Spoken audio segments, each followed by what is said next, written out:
Máximo Axitican Matech, Tlachiliquin Nican Munco Xochimilco, Nican Amoxcali, Nican Moyotepec. Pues los invitamos a que vengan aquí a la biblioteca Bunco Xochimilco, aquí al barrio Moyotepec. Nican San Gregorio Atlaupulco, aquí en San Gregorio Atlapulco. Nican Xochimilco, aquí en Xochimilco. Pues vamos a empezar nuevamente este trabajo, esto que llamamos Mexicopa, y pues vamos a ver como en este plano, en esta escultura que ya identificamos la otra ocasión, en la otra lección hablábamos de que esta piedra también se identifica hoy actualmente las esculturas en piedra en la Huasteca. Seguramente en otros lugares también identifican de otra manera los tallados en piedra, las esculturas, los relieves. En la Huasteca se dice Macuiloctet, o sea, es la piedra, si es de piedra.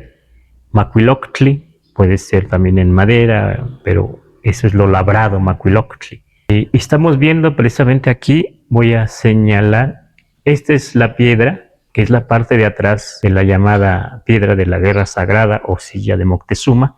Y en esta ocasión vamos a ver, ya hemos platicado del águila, Atlachinoli, Tenochtitlan. Vamos a ver esta. Es un rostro, a ver si se identifica aquí, es un ojo aquí justamente. Aquí aparece una boca abierta, ¿sí lo ven? Acá se aprecia mejor, ¿verdad? En el dibujo, aquí está. Pues esta figura se refiere a Tlaloc Tlaltecutli. O sea, así se representa la tierra, con un rostro mirando como un monstruo, mirando hacia arriba, y siempre se representa generalmente con las fauces abiertas. A veces también se representa de frente. ¿Y por qué vamos a platicar de esto? Porque es parte de todo este plano, digamos, toda esta parte de atrás de la pequeña pirámide que está en el Museo de Antropología, donde precisamente decimos se habla de la fundación, porque está el águila, el nopal, pero parece emerger el nopal de la tierra, porque esta es la tierra, Tlaloc Tlaltecutli. Seguramente algunas personas no han escuchado Tlaloc Tlaltecutli así junto. A veces hemos escuchado o leído Tlaloc separado, Tlali, Tlaltecutli separado también, pero aquí también se puede decir así, Tlaloc Tlaltecutli, porque el agua, o sea, Tlaloc, que representa el agua, la esencia del agua, se encuentra en la tierra, o sea, la tierra como una gran vasija. Ahí está el agua. Entonces, esto representa la tierra, pero también por eso se puede decir Tlali, como está aquí escrito, pero Tlali es la tierra física, es donde se siembra, donde pisamos, donde ponemos nuestras casas. Ese es Tlali, la tierra que usamos para las macetas. Pero cuando ya se dice Tlaltecutli, como dejaron dicho, escrito los antiguos, Tlaltecutli, ya se lee como aquí, al menos señor, señora, dueño, dueña de la tierra. Pero quiere decir, esa es una esencia, es algo que no se ve, pero que nosotros debemos comunicarnos con la ofrenda, con las palabras. Pero si ya alguien dice Tlalcihuatl, entonces ya se entiende una parte femenina. ¿De quién? De la tierra. Esto lo dejaron escrito los antiguos mexica, entre los escribanos y religiosos y demás, pero seguramente no podían ellos dar mucha información, no podían escribir mucho ya en los documentos, mucho de esa relación que tenían ellos con la tierra y sobre todo con esta esencia que se dice. Afortunadamente hoy en día no nos asustamos tanto, ni somos ya perseguidos, pero hace pues 500 años, 400 todavía, bueno, inmediatamente después de la conquista, fueron perseguidos las personas que tenían piedras como estas, digamos, labradas, o dibujos en los códices, en papel, o los que hablaban de Tlaltecutli, Tlalcihuatl, eran perseguidos porque, pues, no entendían los conquistadores este pensamiento, esta relación con la tierra. Pero bueno, nos ha llegado el término Tlaltecutli Y seguramente ustedes han escuchado de una escultura de Tlaltecutli en Tenochtitlan y de Tlalcíhuatl, una escultura que hace poco se descubrió, como un monstruo representado con dientes, así como con una boca con dientes, así que abierto los dientes, los pelos como un poco crespos y unas garras y demás. Pues imagínense 500 años hacia atrás, si hubieran encontrado esa piedra, seguramente lo hubieran destruido. No es que la tierra sea así exactamente, es una representación. O sea, para algunos es un monstruo, pero pensándolo bien, exactamente la tierra es un monstruo. Ahí caemos todos los cadáveres ahí, todos somos enterrados ahí en la tierra. Todos los animales que se mueren, ahí son recibidos. ¿A dónde más? ¿Verdad? Entonces, en otro sentido, también tiene sentido, pues, hablar de esa representación, o sea, como un monstruo. Lo representaron a su manera. Hoy, afortunadamente, podemos hablar de Tlaltecutli y Tlalcíhuatl, que así se reconocía en Tenochtitlan. Pero bueno, aquí retomamos, pues, Tlali representa la tierra física, pero aquí está representado la tierra y a la vez el agua, una representación de agua y tierra, pero una representación no física, ¿sí? Sino una esencia dual precisamente. Aquí esto representa los dos, Tlaltecutli, Tlalcíhuatl. Bueno, seguramente los mexicas, inmediatamente conquistados, no podían decir mucho, como dicen los libros, las crónicas, los cronistas. En mucho callaron los antiguos. Y no solo los mexicas, yo digo. Callaron para no ser matados, para no ser llevados a la Inquisición, para no ser acusados, para no ser encarcelados, para no ser perseguidos. Pero ahora, pues, si nos dejaron esto, podemos platicar un poco. Y de hecho, aún lugares donde se habla de esta manera un poco de la tierra, de esa parte que no se ve, aún ahí no es fácil hablar el día de hoy. No es algo que se platique siempre, a diario, así muy común. Y no todo mundo lo platica. ¿Por qué? Es algo, pues, que a lo mejor hay la memoria todavía de que ha sido perseguido. Y aún hasta la fecha, pues no es fácil que la gente se abra y diga, sí, hacemos esto, sí hacemos el otro. Bueno, vamos a ver en otros pueblos nahuas de hoy en día, está en los libros. Hay escultura de Tlaltecutli y de Tlalcíhuatl, en Tenochtitlan, en el Templo Mayor sobre todo. Pero seguramente en otros lugares también se podrían encontrar todavía, o los hay, representaciones de la esencia de la tierra. Quiero comentarles que también este es algo que tenemos que trabajar más. Para mí, como en la crónica mexicayo dice que los mexicas se empiezan a sentar ahí, en Tenochtitlan, pero el lugar también le llamaban Ostotempan, en la orilla de la cueva. Para mí la cueva es esta, o sea, la boca de la tierra. ¿De qué más puede ser? Pero a la vez esto es piedra, pues la piedra es la misma tierra, ¿no? Para mí esto representa Ostotempan, en la orilla de la cueva. Se dice que ahí empezaron a trabajar unas maderas para construir un altar, un adoratorio. Esas maderas las fueron a cambiar a algún lugar con otros nahuablantes, o que ellos pescaron algo y fueron a cambiar por madera. Algunas maderas, así se dice, ¿no? Bueno, quiero decirles que esto que está abajo, esto se sigue usando hoy en día en algunos rituales. Yo digo que no solo puede ser que no solo en la Huasteca, sino que puede ser en otras zonas también, porque sobreviven muchos rituales, porque se sigue sembrando maíz, chile, frijol, calabaza y demás, y a su manera de los pueblos, en este caso nahuas, pues pide todavía buena cosecha, que se dé bien el frijol, que se dé bien el maíz, que se dé bien la calabaza. Y entonces quiero comentarles que sí se reconoce todavía Tlalcíhuatl, Tlaloquichtli. Tlalcíhuatl es claro que es mujer tierra, Tlaloquichtli, varón tierra o macho tierra, quiere decir pues una esencia dual que aunque no se vea,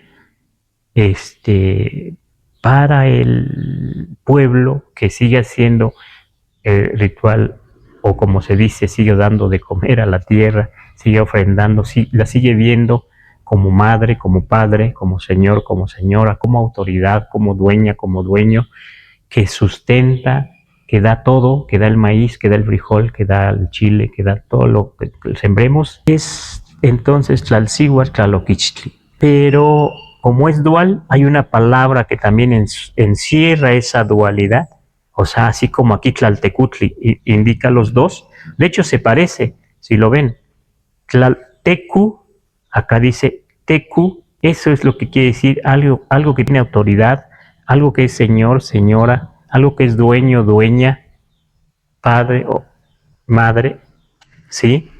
Pero aquí está la tierra, ¿verdad? Aquí dice Totecu. ¿Por qué digo esto de Totecu? Yo lo escuché de una persona llamada Don Cosme Ramírez, allá en el barrio de Tepetlaixco, en el pueblo de Colatlan. Él decía Totecu, la tierra, pero quiere decir nuestro dueño, nuestra dueña. Y luego dijo Tlalcihuatl, Tlaloquichtli. Dijo también, la tierra tiene su parte hembra, tiene su parte macho. Así dijo. Quiero decir que esto pues no está en los libros, pues yo digo que no está en los libros, así lo dijo él. Y dijo algo interesante también. La tierra queremos que nos dé todo, o sea, de comer, ¿no? El maíz, el frijol, el chile. Él dijo, la tierra queremos que nos dé todo, pero nosotros no queremos darle nada. Y entonces de repente dijo, debemos darle por lo menos un huevito, o sea, de ofrenda. Esa es la concepción todavía, y seguramente los mexicas tenían algo así parecido. No quiere decir exactamente, a lo mejor en otras formas, con otras palabras, porque aquí se ven las raíces, ¿verdad? Está Cihuatl, aquí está Cihuatl, aquí está Oquichtli, acá no está Oquichtli, pero Tlaltecutli implica los dos, pero aquí está en algo que es histórico, que ya no hay, digamos, hablantes de náhuatl allá en el centro de Tenochtitlan, pero seguramente muchos pueblos de habla náhuatl partieron de Tenochtitlan durante la conquista y se fueron a muchos otros lugares. Eso sí está documentado, hay muchos pueblos que se fueron de aquí de Tenochtitlan hacia Guerrero, hacia Puebla, hacia Milpalta, hacia acá, hacia el sur. Está documentado. Entonces, pero en muchos lugares ya no se recuerda esto, en algunos sí, pero aquí esto que estoy platicando es vigente, ¿sí? Tiene algo parecido, aunque no muchas personas, pero sí una persona lo escuché, dijo, hoy los pueblos nahuas no son ni la sombra de lo que fueron los mexicas. Es cierto, no somos ni la sombra de eso, pero queda algo de la lengua, ¿no? Si ya no hablamos así, justamente como hablaban ellos, o a lo mejor nunca hablamos así, porque hay variantes, en esta zona de la Huasteca existe esto todavía. Y que esto, como digo, no es fácil que la gente lo diga, lo platique, aunque lo sepa, por las persecuciones. Porque esto mismo hoy en día se representa en papel. El que sabe hacer este trabajo, esta relación con la tierra, ese trabajo con la tierra, puede recortar en papel precisamente una imagen que representa la tierra, que represente Toteco, que represente Tlalcihuatl, que represente Tlaloquichtli. Y también allá mismo en la Huasteca y en otros lugares se dice Tlalticpac Nana, Tlalticpac Tata. Aquí está Nana otra vez. Señor, señora, digo yo, señora, señor, Tlalticpac Nana, señora de la faz de la tierra, señor faz de la tierra. No es la tierra que se puede tocar, el polvo, el lodo, la tierra, la piedra, no, sino es una esencia no visible que está ahí y que es dos en uno. Es una sola tierra, pero digamos, se identifica como si prolongáramos esto de hombre, mujer, madre, padre, señor, señora, hacia allá a la tierra, y entonces por eso se dice Tlalticpac Nana, Tlalticpac Tata. Eso es lo que estamos aquí comentando, y como dicen las personas que hacen esta relación con la tierra, este trabajo, este ofrendar, este hablar con Tlalticpacnana, Tlalticpactata, debe hacerse con mucho respeto, con mucho cuidado. Siempre la gente dice, ese es muy delicado. Algunos tienen la expresión de inintotecu ticlasocmate. La idea es como este trabajo lo tenemos en mucho precio. Por eso entonces mucho de esto no está, digo que está en los libros, pero ahí se encuentra, ¿no? Ahora quiero decirles qué pasa entonces con este trabajo, relación con la tierra, que yo entiendo aquí, que está aquí la tierra representada, está aquí el agua, Atl, que también tiene una esencia dual, ya lo vimos, ¿verdad? Y aquí está Tletl o Tlitl, ahí está el fuego, ahí está el agua, ahí está la tierra. Cada uno también tiene su nombre físico, ¿verdad? Atl, la tierra física, Tletl, la tierra no física, por eso dicen ahí Tleatl, pero aquí Tlali ya está representado también con Tlaltecutli, Tlalcihuatl, aquí. Y esto porque hemos buscado esta misma imagen representando pues la tierra, ¿sí? Pueden ustedes buscar en Tlaltecutli, en la imagen de Tlaltecutli, en los códices, pueden buscar en las piedras también y lo van a encontrar con variantes ligeras, ¿sí? Entonces, así estamos aterrizando, digamos, en esta otra parte vital, o sea, la tierra, el agua, el viento, el fuego, en esos 4 elementos. Quiero decir ahora un poquito, porque para saber más necesitamos vivirlo. Decía una persona, se va a hacer la ofrenda a la tierra, se debe hacer siempre, porque la tierra se acostumbra. Esa era su expresión. Y luego decía también otra persona, de ahí de una comunidad que se llama El Gavilán, en Ixcatepec, Veracruz. Eso me lo contaba mi hermano, que platicaba con él, que le decía, yo también he hecho ofrenda a la tierra. Y cuando uno hace ofrenda a la tierra, se juntan muchos animales que no se juntarían si no se hace esa ofrenda. Y aquí mismo también, pues, en parte se hacían algunos rituales, algunos acercamientos así con la esencia de la tierra, seguramente, pero mucho ya lo que empezaron a escribir entre náhuatlantes y escribanos españoles o religiosos, mucho de eso se dice que tenían que tener, sobre todo los españoles, mucho cuidado de que no se filtrara mucho del pensamiento antiguo, digamos que mucho de los rituales, digamos que mucho de este lenguaje, porque pues ellos desde el principio consideran que era de lo malo, que era, o sea, satanizado, digamos, ¿sí? Y digamos como que rasuraban los textos, ¿no? Y muchos textos no se llegaron a publicar, y muchos textos no llegaron a España, ¿verdad? Si llegan allá, seguramente o los queman o seguramente los rasuran y los cambian, pero también es cierto, como dicen muchos otros investigadores, aprendieron el náhuatl, iban aprendiendo el náhuatl los frailes, los religiosos, pero también los indígenas empezaron a aprender el español y también el latín, pero ahí ya los religiosos hábilmente ya van metiendo su pensamiento en los textos que ya empiezan a publicar con este tipo de letra, ¿verdad? Sí. Eso pues es ya histórico, eso ya pasó, pero como esto que les platico, esa vivencia, esa forma de ver esa cosmogonía a la naturaleza, porque es eso, no se ha terminado del todo. Alguna ocasión un alumno me dijo, quiero que me recomiende con algún curandero porque yo quiero aprender la medicina allá en la Huasteca. Dije, bueno, si quieres, dime un nombre de una persona donde yo pueda quedarme, donde yo pueda aprender. Bueno, está bien. Ya le di un nombre, el pueblo, la comunidad. Les hacía una recomendación. y se fue. No sé cuánto tiempo, como a un año, año y medio, no sé más. Mucho tiempo después apareció por acá otra vez, pero algo que vivió, muy interesante, tiene que ver con la tierra, que dice que varias veces le preguntó, porque quería aprender la medicina de allá, y le preguntó varias veces al curandero, que nosotros le decimos Tepati, que le dijo, oiga, ¿usted cree que yo también pueda aprender, saber como usted, aprender a curar? Y que no le contestaba el curandero. Y otra vez, ¿no?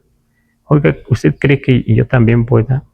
De verdad, dígame si yo también voy a poder curar como usted. Y así varias veces dice que le preguntó y contestaba. Hasta que ya después de tiempo, dice que en una de esas que le dijo, pero ya dígame si voy a poder o no curar como usted. Y que él le dijo, no te voy a decir yo si vas a curar o no. Entonces, ¿quién me lo va a decir? Dijo el muchacho. Te lo va a decir la tierra. Así me lo dijo a mí, en sueños. Porque él dijo, ¿y cómo me lo va a decir la tierra? En sueños te lo va a decir. O sea, ahí está la tierra, los sueños, la medicina. Ahí está algo de esa relación con la tierra, de ese trabajo con la tierra. Entonces, suena distinto, ¿verdad? Yo creo que mucho de esto no pudieron entender los españoles. Aún hoy en día no es fácil entenderlo si uno no aprende el náhuatl, ¿verdad? O si no se explica un poco más. Entonces ahí está la tierra, o sea, ahí está Tlaltecutli con el sueño. O sea, entonces la comunicación con Tlaltecutli aquí parece ser que con el sueño es importante. Pero Tlaltecutli también se llama Tlaloc Tlaltecutli. Hay un libro donde se dice que Axoloa, cuando parece que se cae a un agua y lo considera muerto su otro compañero, lo consideran muerto, cuando él regresa con su pueblo, con su grupo, le preguntan, ¿y qué ha pasado contigo? ¿Qué pasó?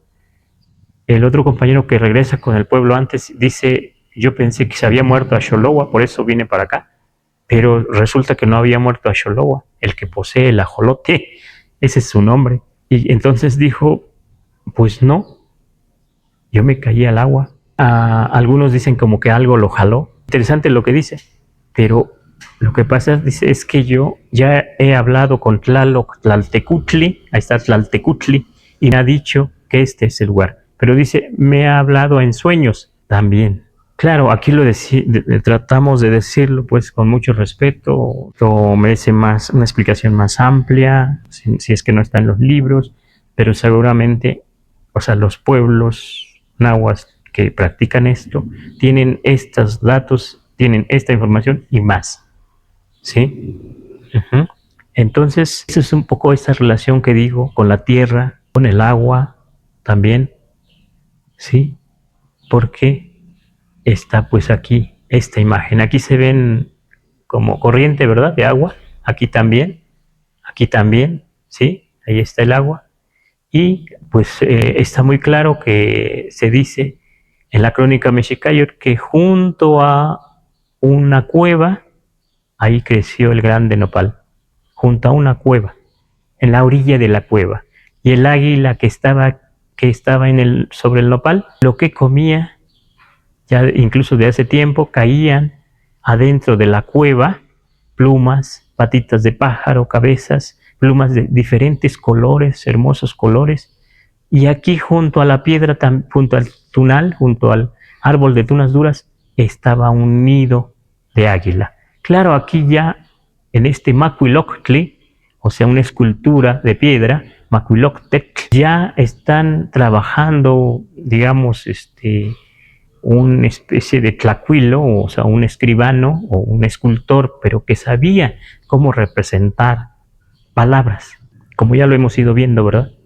No nada más así un dibujo, una escultura cualquiera, esto me gusta poner, ¿no? Sino ya es escritura, porque aquí ya no dudamos, ¿verdad? Como decimos en otras ocasiones, que esto es Tenochtitlan, ¿verdad? Esta es piedra, esa es la cueva, es de piedra, que se dice así en la crónica Mexicayo, ¿sí?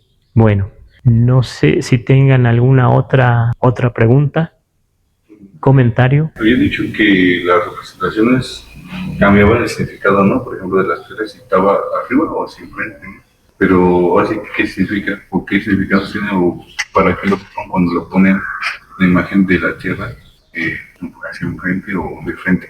Aquí está de perfil, es un relieve, pero hay otras representaciones que hemos visto, también las representaban de frente, ¿sí? En la Tlaltzíhuatl, que se encontraron últimamente, que algunos investigadores decían ya en español, decían, pues sí, Tlaltzíhuatl, o la señora de la tierra, pero estaba de frente y tiene cabellos. Pero a mí me parece aquí que quieren representar aquí la cueva a la vez con la boca, ¿sí? O sea, con la boca, o sea, como humanizando la tierra, representan la cueva. ¿Por qué les digo esto? ¿Se acuerdan que alguna vez dibujamos algo así? A ver si se ve. Aquí tenía algo aquí, pero aquí tenía dientitos. Aquí también. Para representar Tecamachalco. Pero es otra forma de decir que aquí hay una cueva. O sea, Chalco significa en la cueva, en la abertura o en las fauces. Esto es Chali, Camachali, se llama Camachali, todas las quijadas. Y aquí se ven unas quijadas, ¿verdad?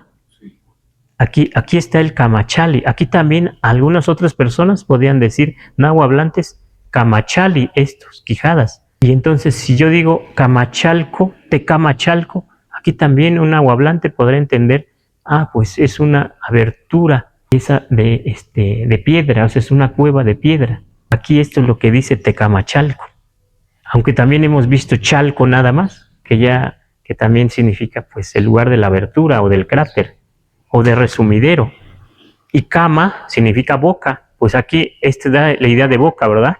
Aquí también da idea de boca con los dientes, ¿verdad? Está humanizada esta piedra. Aquí también esta piedra está humanizada. Pero a mí me parece que escriben muy bien la palabra Tecamachalco con esto. O sea, una piedra, que también esta piedra a veces representa la parte de Tenochtitlan, pero solamente cerrándola y quitándole los dientes y poniendo esto también así, ya así se representa Tetl con la palabra Tenochtitlan, ¿se acuerdan? Aquí está, viene parecido, ¿verdad? Pero en otros códices hay otras estilizaciones de piedra. Entonces, por eso, para mí, pues esto es la piedra, la tierra, la cueva, como aquí, en Tecamachalco. Pero también así como hemos visto representaciones distintas de agua, este es Atl, y aquí dice Acospan, esto es Atl, ¿verdad? Ya lo vimos, Anenecuilco, este es Atl de Olac, así como hemos visto varias representaciones de agua, pues para representar la tierra y a veces representar no solo Tlaltecutli, sino Tlaloc Tlaltecutli, también hay distintas formas de representarlo, pero llevan siempre una constante, siempre llevan algo que es con lo que se puede identificar, que es la tierra. Eso es un poco lo que puedo decirte. Aquí también nos preguntan, ¿qué significa el Nahui Olin? Decíamos que los mexicas llegan aquí, a este islote, donde encuentran la cueva, pero en esa cueva está el agua, está el fuego. Ahí mismo en la cueva, para mí, está el viento, por lo que decimos que se acostumbra a reverenciar o a dar ofrenda en las cuevas, en la Huasteca, y seguramente en otros lugares. Entonces aquí, para mí, en ese islote, en esta cueva, está el Nahui Olin. No está representado así como lo conocemos Nahui Olin, pero sí está el agua, ya lo vimos. Está aquí el fuego y agua, ¿no? Agua. Y aquí está la tierra, es esta misma, estamos diciendo, ¿verdad? Tlaltecutli, Tlali, ahí están. Y el viento aquí mismo. O sea, ese es el Nahui Olin. ¿Por qué decimos el Nahui Olin? Como decir los 4 elementos vitales. Alguna ocasión una profesora de la UNAM entrevista a un maestro de Tláhuac, todavía hablaba náhuatl, de los últimos, creo, nahuablantes, el maestro Estanislao Ramírez, y le pregunta: maestro, ¿qué es el Nahui Olin? Y él dijo algo profundo. Dijo: el Nahui Olin es algo que siempre nos está atravesando y no nos damos cuenta hasta que somos viejos. Él lo dijo así. ¿Por qué el Nahui Olin siempre nos está atravesando? ¿Cómo lo entienden que siempre nos está atravesando el Nahui Olin? ¿Podría ser que los 4 elementos siempre están conviviendo con nosotros o siempre convivimos nosotros con ellos? Sí, porque siempre tenemos necesidad de comer. Las verduras, las frutas, o sea, la tierra siempre nos está atravesando. Y el agua, para vivir, siempre nos está atravesando. Y el viento también, ¿verdad? Y el fuego, indirectamente, el sol y las cosas que comemos calientes. Siempre nos está atravesando, siempre nos están sustentando, podríamos decir también. Siempre nos están sosteniendo los elementos, pero los elementos sí pueden estar en un momento separados, pero también se juntan para hacerse más fuertes. En este caso aquí se junta el agua y el fuego, pero aquí en nuestro cuerpo se juntan todo, ¿verdad? Sí. Somos Nahui Olin, ¿verdad? Somos 4 elementos.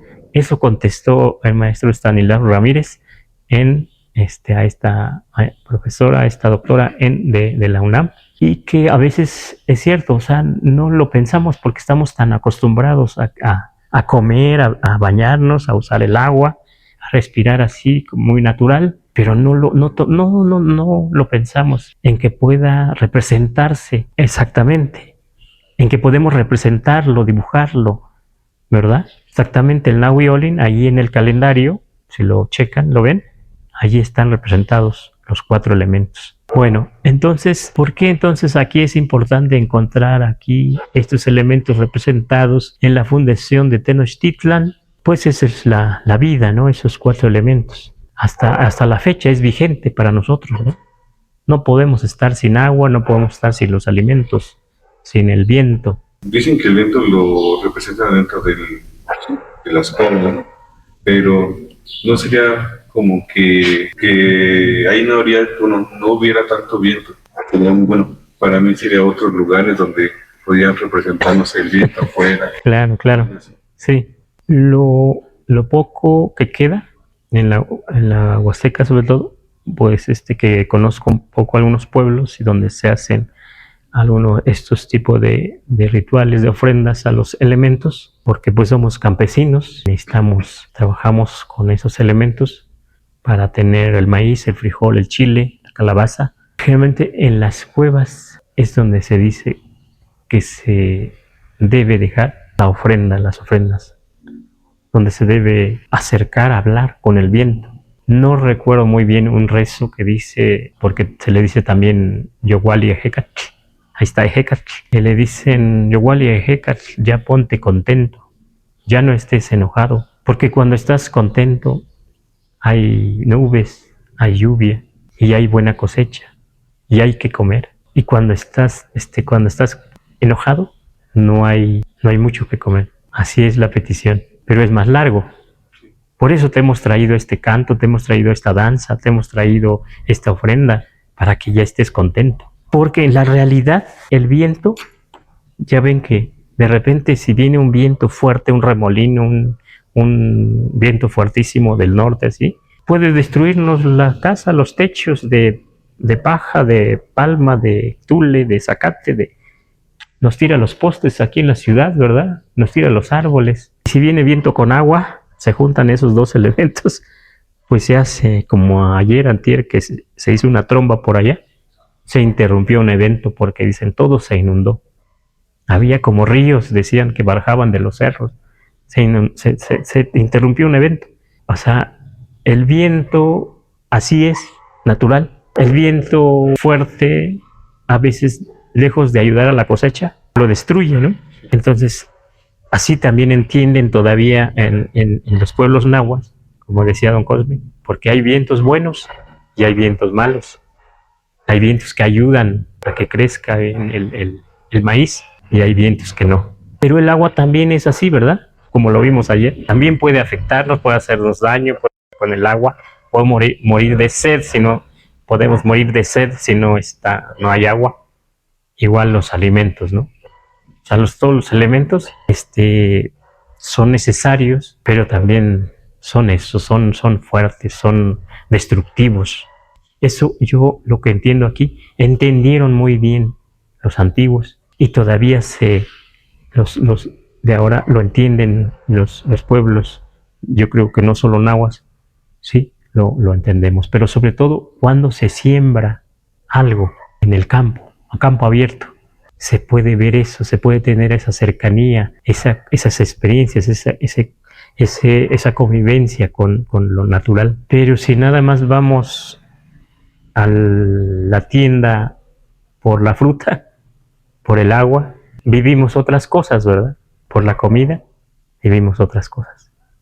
Entonces, sí, repito, sí es que las cuevas a veces no solo es que sean una oquedad y ya, a veces tienen túneles hacia adentro de la tierra y por ahí puede entrar y salir el viento.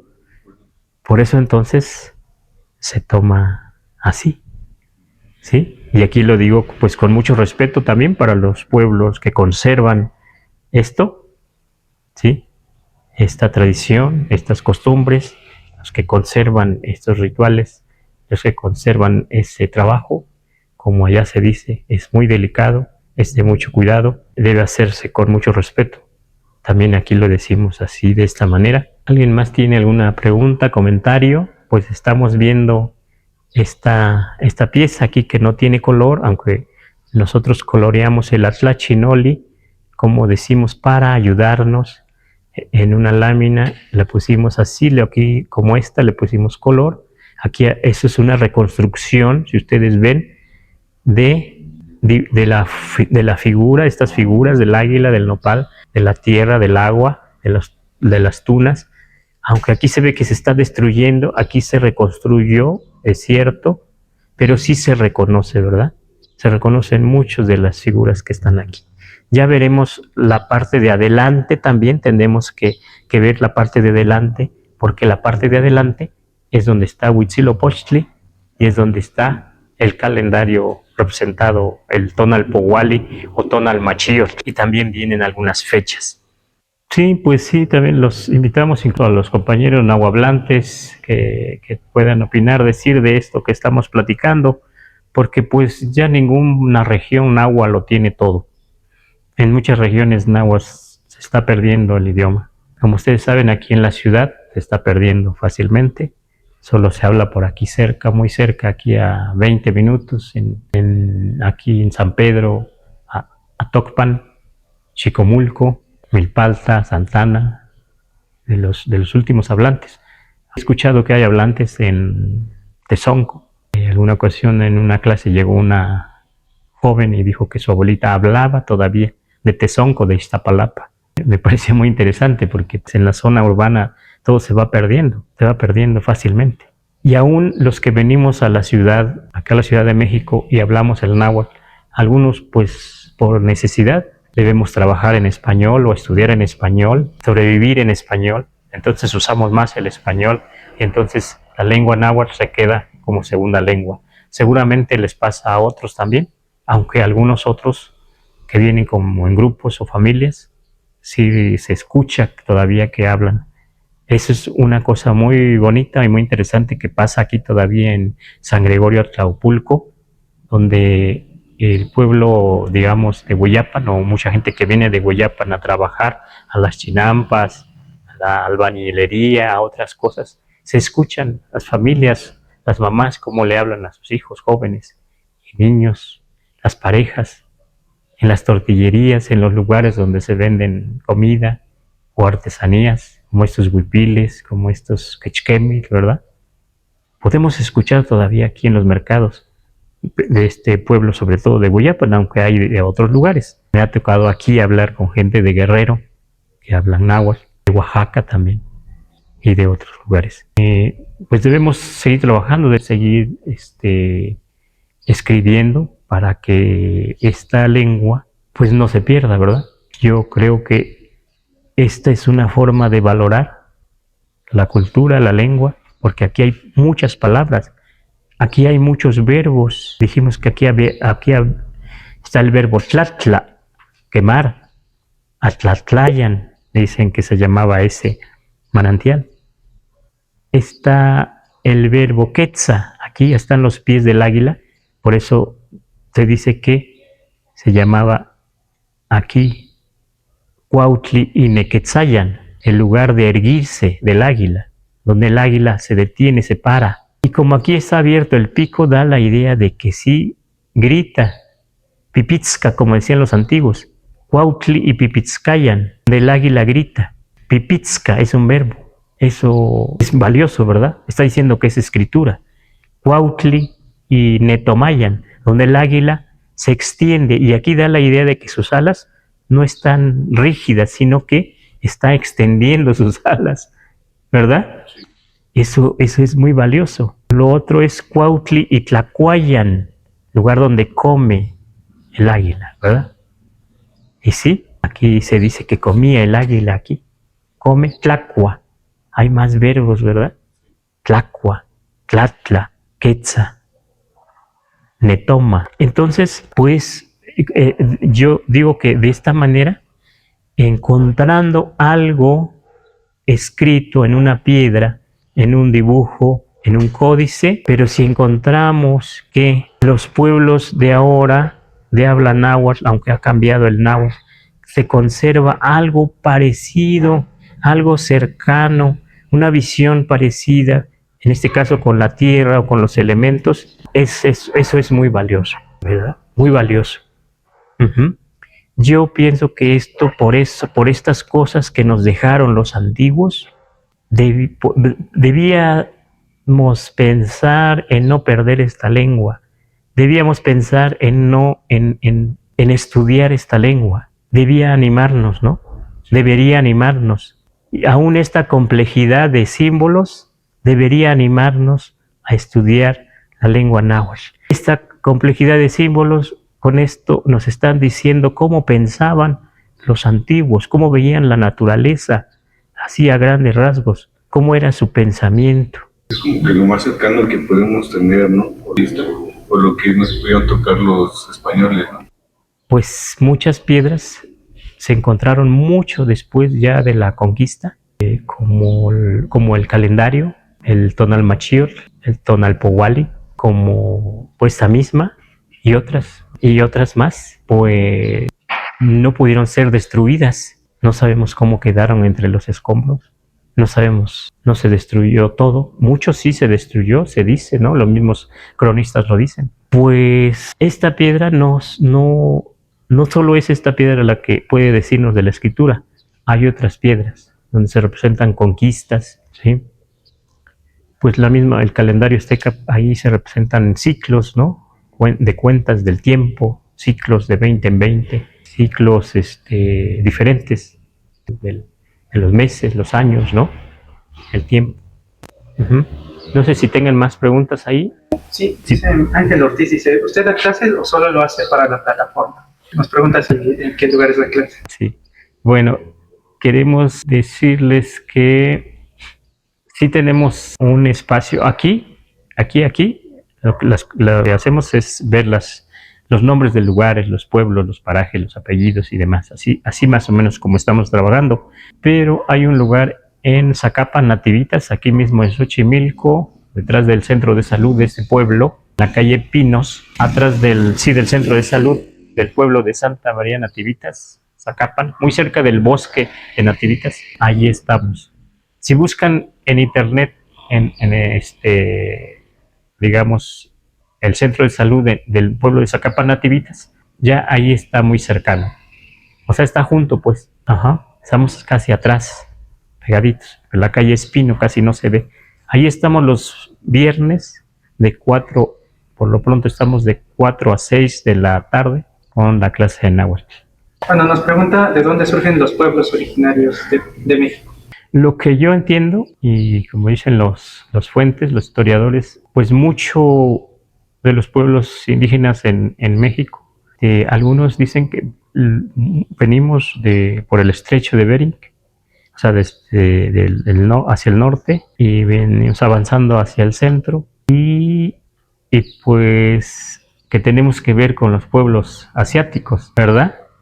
Porque bueno, nos parecemos mucho, ¿no? Por esto de la dualidad que estamos platicando, ¿no? La tierra, padre, madre, viento, Pero esto no se acaba aquí, esta dualidad que estamos hablando. Ahorita estamos hablando nada más de la Tierra, pero si nos vamos como hizo el maestro, el doctor López Austin, que hablaba del yin y del yang de los asiáticos y hablaba de la dualidad de los mesoamericanos, fue muy interesante, ¿no?